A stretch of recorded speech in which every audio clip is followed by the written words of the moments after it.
When you receive your first slide belt, the first thing you're going to do is to trim the strap to your waist size, which is indicated by the measurements on the back of the strap.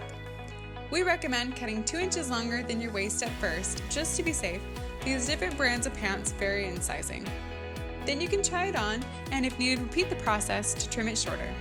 After trimming to size, flip the buckle over and open the door. Insert the strap all the way in, keep it straight, and then close the door firmly so the spikes dig into the strap. Now your buckle is securely attached and you're ready to try on your belt. Simply feed the strap into the buckle and push it through. Be sure to put the strap behind the guide bar first. Now here he is holding the frame open to put on the belt, which is actually not needed, but it's just to give you a better view. When you want to remove your belt and release the buckle, just lift the frame like so, hold it open, and pull the strap out.